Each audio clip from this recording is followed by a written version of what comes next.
దక్షిణాంనాయ శృంగేరి శారదాపీఠం జగద్గురు శంకరాచార్య ఆదిశంకర భగవత్పాదులు దేశమంతా పర్యటించి మొట్టమొదటి ఆమ్నాయ పీఠాన్ని దక్షిణాన ఈ శృంగేరి శారదాపీఠాన్ని ప్రారంభించి ఇక్కడ శారదాంబ ఆలయాన్ని ప్రతిష్ఠించి మొదటి ఆచార్యులుగా సురేశ్వరాచార్యులను వారు నియమించారు. అప్పటి నుంచి ఇప్పటిదాకా అప్రతిహతంగా అవిచ్ఛిన్న గురు పరంపరతో ధర్మ పరిరక్షణలో ఈ దక్షిణాంనాయ శృంగేరి శారదాపీఠం దేశానికే ఒక ధార్మిక రాజధానిగా విలసిల్లుతూ ఉంది. అలాంటి దక్షిణాంనాయ శృంగేరి శారదాపీఠంలో ప్రతిరోజు ఉదయం తెల్లవారుజామున 3-4 గంటల నుంచి అర్ధరాత్రి దాకా ఇక్కడ పీఠాధిపతులు, ఉత్తరాధికారులు, వారు జగద్గురువులు ఎప్పుడూ నిరంతరము వేదాంత చింతన, అదేవిధంగా భక్తులకు అనుగ్రహించడం, భక్తులందరినీ కూడా వాళ్ళు పేదవారా సంపన్నుల హోదాలో ఉన్నవారా తేడా లేకుండా రోజు వేలాది మందికి ధార్మిక సాంత్వన కలిగించడం, మిగతా సమయాల్లో వారు నిష్ఠగా తపస్సు, ఉపాసన, అనుష్ఠానం చేసుకోవడం, అన్నింటికీ మించి ఇప్పటికీ కూడా శాస్త్రము, వేదము వారు పాఠాలు విద్యార్థులకు చెప్పే ఒక గొప్పనైనటువంటి సంస్కృతి ఇక్కడ శారదాపీఠంలో ఉంది. ఇవన్నీ ఒక ఎత్తు అయితే శృంగేరి శారదాపీఠంలో ముఖ్యమైన 2 ఘట్టాలు ఉంటాయి. ఒకటి జగద్గురువుల చాతుర్మాస్య దీక్షా కాలం, మరొకటి శరన్నవరాత్రుల కాలం. శరన్నవరాత్రుల గురించి గతంలో తెలుసుకున్నాం, మరొకసారి మళ్ళీ తెలుసుకుందాం. ప్రధానంగా ఈ చాతుర్మాస్య దీక్ష ఆషాఢ పౌర్ణమి నుంచి భాద్రపద పౌర్ణమి దాకా 2 నెలల పాటు చాతుర్మాస్య దీక్ష ఇక్కడ ఎంతో నియమనిష్టలతో జగద్గురువులు ఆచరిస్తారు. ప్రధానంగా ఆషాఢ పౌర్ణమి, గురు పౌర్ణమి రోజున ఇక్కడ వ్యాస పూజతో జగద్గురువుల యొక్క చాతుర్మాస్య వ్రతం ఆరంభమవుతుంది. తర్వాత భాద్రపద పౌర్ణమి తర్వాత సీమోల్లంఘనంతో ఆ చాతుర్మాస్య దీక్ష పరిసమాప్తమవుతుంది. ఉభయ జగద్గురువులు ఆ 2 నెలల కాలంలో ఎంతో నియమనిష్టలతో ఈ చాతుర్మాస్య దీక్షలో ఉంటారు. ఈ చాతుర్మాస్య దీక్ష ఇక్కడ వైశిష్ట్యము, ఇక్కడ ప్రత్యేకతలు, ఆ చాతుర్మాస్య దీక్షలో జగద్గురువులను దర్శించుకున్నా ఇక్కడికి విచ్చేసిన ఎలాంటి ఫలితాలు ఉంటాయి, ఇవన్నీ ఇక్కడ ఆస్థాన వైదిక విద్వాంసులైనటువంటి డాక్టర్ తంగిరాల శివకుమార్ శర్మ గారిని తెలుసుకున్నాం. గురువుగారు నమస్కారం. అదే ఇక్కడ చాతుర్మాస్య దీక్ష అన్ని చోట్ల జరుగుతాయి. ధర్మాచార్యులు ఎవరైనా పరహంస పరివ్రాజకులు ఈ చాతుర్మాస్య చేస్తారు, కొంతమంది గృహస్థులు కూడా చేస్తూ ఉంటారు చాలా చోట్ల. కానీ శృంగేరిలో అత్యంత ఇక్కడ పవిత్రతతో నియమనిష్టలతో జగద్గురువులు చాతుర్మాస్య ఈ 2 నెలల పాటు చాతుర్మాస్య దీక్ష వారికి కొనసాగుతుందని నేను స్వయంగా చూస్తూ ఉన్నాను. చాలామంది పెద్దవాళ్ళు కూడా చెప్తూ ఉంటారు. ఆషాఢ పౌర్ణమి నుంచి భాద్రపద పౌర్ణమి దాకా ఈ చాతుర్మాస్య వ్రతం ఎలా ఉంటుంది, గురుదేవులు ఆ కాలంలో ఏ విధమైనటువంటి నియమనిష్టలతో ఉంటారు, భక్తులు, శిష్యులు, ఇంకా వచ్చే సందర్శకులకు ఏ విధమైన ఫలితాలు కలుగుతాయి ఈ కాలంలో ఇక్కడికి సందర్శిస్తే, దయచేసి తెలియజేయండి. శ్రీ గురుభ్యో నమః. అసలు చాతుర్మాస్యం అంటే 4 నెలల పాటు ఆచరించేటువంటి ఒక వ్రతం. కానీ పక్షావై మాసాహ అనే ఒక వేద వాక్యాన్ని అనుసరించి ఒక పక్షాన్నే ఒక మాసంగా ఇక్కడ పరిగణిస్తారు. కాబట్టి 2 నెలల్లోనే ఈ వ్రతం అంటే 4 పక్షాలలో ఆచరించేటువంటి వ్రతం చాతుర్మాస్య వ్రతం. చాతుర్మాస్య వ్రత అనుష్ఠానంగా దాని పూర్వభాగంగా జగద్గురువుల వారు శృంగేరిలో విశేషంగా ఏం జరుగుతుందంటే వ్యాస పూజ. పరివ్రాజకులందరూ వ్యాస పూజను చేస్తారు. ఎందుకంటే వేదవ్యాస మహర్షి జగద్గురు.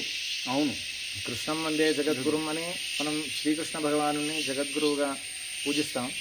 కృష్ణుడి తర్వాత మనం అంత గౌరవంగా పూజించేటువంటి మరొక మహా వ్యక్తి అంటే భగవాన్ వేదవ్యాసుల వారు. ఎందుకంటే 18 పురాణానాం కర్త సత్యవతి సుతః అని చతుర్వేదములని విభజించినటువంటి వారు, మహాభారతాన్ని రచించి మనందరికీ ఆ భగవద్గీతని, ఆ కృష్ణ పరమాత్మ చెప్పినటువంటి ఉపదేశాన్ని మళ్ళీ మనకి అనుగ్రహించినటువంటి వారు వేదవ్యాసుల వారు. అలానే బ్రహ్మసూత్రాలని రచించారు. 18 పురాణాలని, 18 ఉపపురాణాలని రచించి మనందరికీ లోకాన్ని విశేషంగా అనుగ్రహించినటువంటి వారు వేదవ్యాస మహర్షి. అందుకే వేదవ్యాస మహర్షిని ఈ సందర్భంలో ఈ గురు పౌర్ణమి నాడు విశేషంగా వారిని పూజిస్తాం. శృంగేరిలో జగద్గురు మహాస్వామి వారు వ్యాస పూజ అనేది చేస్తారు. అందులో మూడు పంచకాలకి పూజ చేస్తారనమాట. మొదటిగా శ్రీకృష్ణ పంచకం, వ్యాస పంచకం, ఆచార్య పంచకం అని. శ్రీకృష్ణ పంచకం అంటే మధ్యలో శ్రీకృష్ణుడు, సనక, సనందన, సనత్కుమార, సనత్సుజాతులు వారిని పూజించటం. రెండవది వ్యాస పంచకం, మధ్యలో వేదవ్యాసుల వారు, వారి 4 శిష్యులు, సుమంతు మహర్షి, జైమిని మహర్షి, వైల మహర్షి, వైశంపాయన మహర్షి. ఈ నలుగురు శిష్యులతో కూడుకున్నటువంటి వేదవ్యాస మహర్షిని పూజించటం. మూడవది ఆచార్య పంచకం, అంటే మధ్యలో శ్రీ శంకరాచార్యుల వారు, వారి 4 శిష్యులు, శ్రీ సురేశ్వరాచార్యుల వారు, పద్మపాదాచార్యుల వారు, హస్తమాలకాచార్యుల వారు, తోటకాచార్యుల వారు. ఇలా ఈ కృష్ణ పంచక, వ్యాస పంచక, ఆచార్య పంచక పూజని జగద్గురు మహాస్వామి వారు చేస్తారు. అనంతరం గురు పంక్తి పూజ, అంటే మన గురు పరంపరలో మొట్టమొదటి గురువు సదాశివుడు. ఆ పరమేశ్వరుడు దక్షిణామూర్తి స్వరూపంలో అందరినీ అనుగ్రహించాడు. అందుకే మనం గురు పరంపరా శ్లోకం చెప్పేటప్పుడు సదాశివ సమారంభాం శంకరాచార్య మధ్యమాం అస్మదాచార్య పర్యంతాం ముందే గురు పరంపరాం అని మొట్టమొదటిగా ఆ సదాశివుడిని స్మరిస్తూ ఉంటాం. ఆ సదాశివుడి తర్వాత నారాయణుడు బ్రహ్మ. ఆ ప్రసిద్ధమైన శ్లోకం అందరికీ తెలిసినదే. నారాయణం పద్మభువం వశిష్ఠం శక్తించ తత్పుత్ర పరాశరంచ వ్యాసం సుఖం గౌడపదం మహాంతం గోవింద యోగీంద్రం అథాస్య శిష్యం శ్రీశంకరాచార్యమథాస్య పద్మపాదంచ హస్తామలకంచ శిష్యం తం తోటకం వార్తికకారమన్యాన్ అస్మద్గురూన్ సంతతమానతోస్మి అని ఆ సదాశివుని మొదలుకొని అస్మద్గురూన్, ఇప్పుడు మనల్ని అనుగ్రహించేటువంటి గురువుల వరకు అందరినీ నమస్కరిస్తున్నాను అని ఆ శ్లోకంలో మనం విశేషంగా ఆ గురువుల్ని స్మరిస్తున్నాం.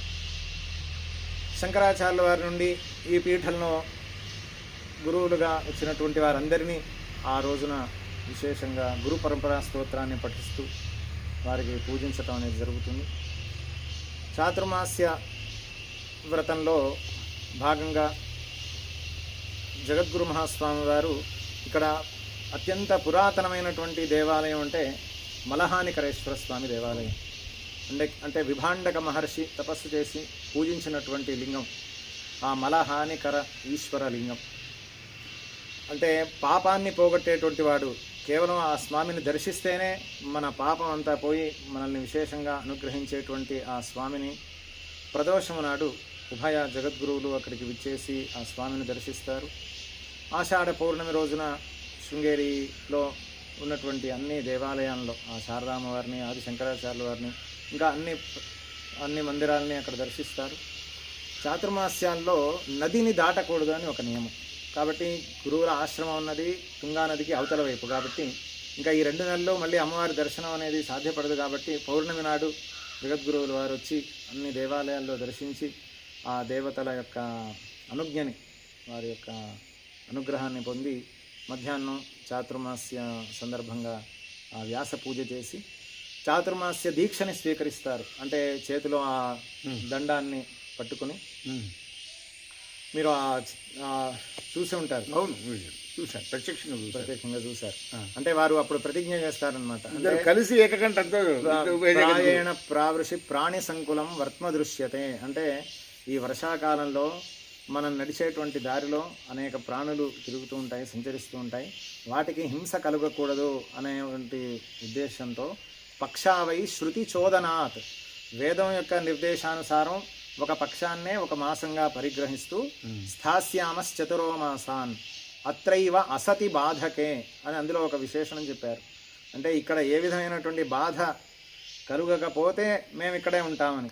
అంటే చాతుర్మాస్య దీక్షల్లో కొంతమంది పరివ్రాజకులకి కొన్ని విషమ పరిస్థితులు కనుక వస్తే అప్పుడు వారు వేరే స్థానానికి వెళ్ళాల్సి వచ్చేటువంటి పరిస్థితులు కూడా ఏర్పడుతూ ఉంటాయి. కాబట్టి అసతి బాధకే అని అంటూ ఉంటారు. ఈ 4 మాసాలని ఇక్కడే ఉంటాం అని అప్పుడు ప్రతిజ్ఞ చేస్తారు. అప్పుడు శిష్యులందరూ నివసంతు సుఖేనాత్ర గమిష్యామ కృతార్థతాం యథావిహిత శుశ్రూషాం కరిష్యామో వయం ముదా అని వారిని ప్రార్థిస్తారు. అంటే మీరు ఇక్కడే ఉండండి, మేము మా యథాశక్తిగా మిమ్మల్ని సేవించుకుని మేము ధరిస్తాము అని వారిని ప్రార్థించడం అనేది జరుగుతుంది. प्रायेण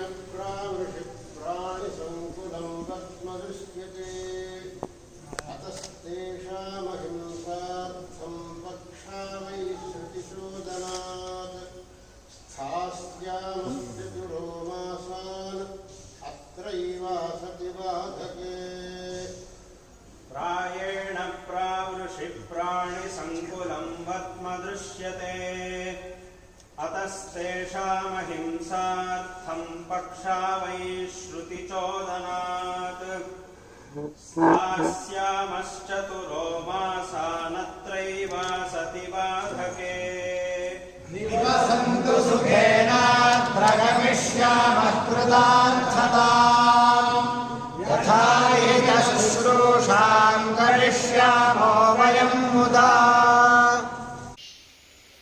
ఈ చాతుర్మాస్యంలో ప్రతినిత్యం జగద్గురువుల వారు ప్రతినిత్యం వేదాంత తత్వాన్ని యోగ్యులైన శిష్యులకి ఉపదేశిస్తూ ఉంటారు. అందులోనూ ఈ సందర్భంలో భాష్య ప్రవచనం కానీ అలా వేదాంత తత్వ ఉపదేశం అనేది యోగ్యులైనటువంటి శిష్యులకి మహాస్వామి గారు చేస్తూ ఉంటారు. ఇంకా శృంగేరి శారదాపీఠంలో పరంపరగా అనేక పూజలు వ్రతాలు అనేది ఆచరింపబడుతూ ఉన్నాయి. ఎందుకంటే యద్యపి పరమహంస పరివ్రాజకులకి ఏ విధమైనటువంటి కర్మ అనేది లేదు, కానీ ఇక్కడ జగద్గురు మహాస్వామి వారు చేస్తున్నటువంటి పూజలు వ్రతాలు ఇవన్నీ కేవలం లోకక్షేమార్థం, శిష్యహితార్థం. కాబట్టి ఇక్కడ ప్రతి సోమవారం శ్రావణ మాసంలో మధ్యాహ్న కాలంలో కూడా విశేషంగా చంద్రమౌళీశ్వర స్వామికి అభిషేకం అనేది జరుగుతుంది. ప్రతిరోజు రాత్రిపూట జగద్గురు మహాస్వామి వారే పూజ అర్చన చేస్తారు. అందులోనూ ఈ శ్రావణ మాసంలో విశేషంగా సోమవారాల్లో మధ్యాహ్న కాలంలో కూడా విశేష పూజ అనేది జరుగుతుంది. అలానే వరమహాలక్ష్మి వ్రతం, శ్రీకృష్ణాష్టమి సందర్భంగా గోకులాష్టమి వ్రతం, అలానే ఇంకా భాద్రపద మాసంలో అయితే వినాయక చతుర్థి వ్రతం, కేదారేశ్వర వ్రతం, అనంత వామన జయంతి వ్రతం, అనంత పద్మనాభ వ్రతం, ఉమామహేశ్వర వ్రతం, ఈ విధంగా అనేక పూజల్ని ఈ మహాస్వామి వారు ఈ సందర్భంలో చేస్తారు. భాద్రపద చవితి నుంచి పౌర్ణమి వరకు గణపతి వాక్యార్థ సభలు, మన దేశంలో జరిగేటువంటి శాస్త్ర సభల్లో అతి ముఖ్యమైనటువంటి గొప్ప సభలు ఈ శృంగేరిలో జరిగే శాస్త్ర సభలు. ఎందుకంటే ఈ శాస్త్ర సభలకి అధ్యక్షులుగా జగద్గురు మహాస్వామి వారే ఉంటూ ఉంటారు.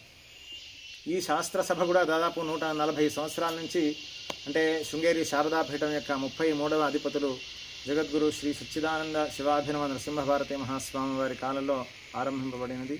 దాదాపు 140 సంవత్సరాల నుంచి 140-150 సంవత్సరాల నుంచి అవిచ్ఛిన్నంగా కొనసాగుతున్నటువంటి ఒక గొప్ప శాస్త్రసభ ఈ శాస్త్రసభ మహాగణపతి వాక్యార్థ శాస్త్రసభ.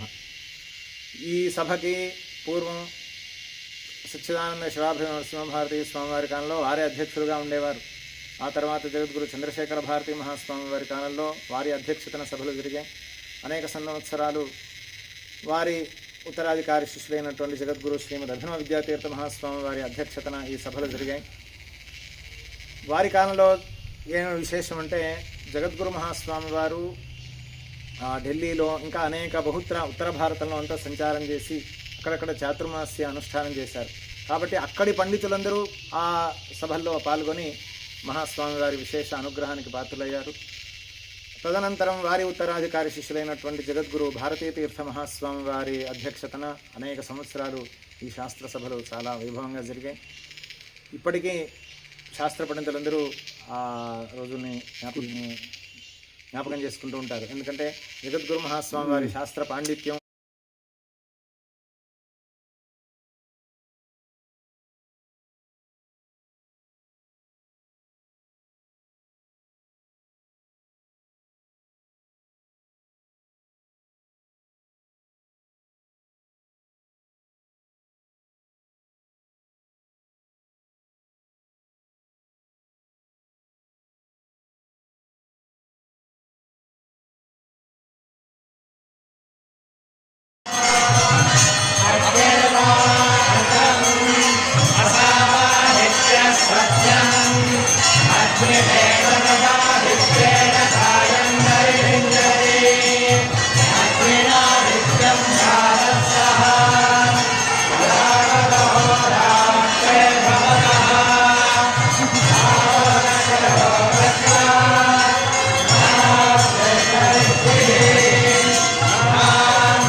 दर्शनम्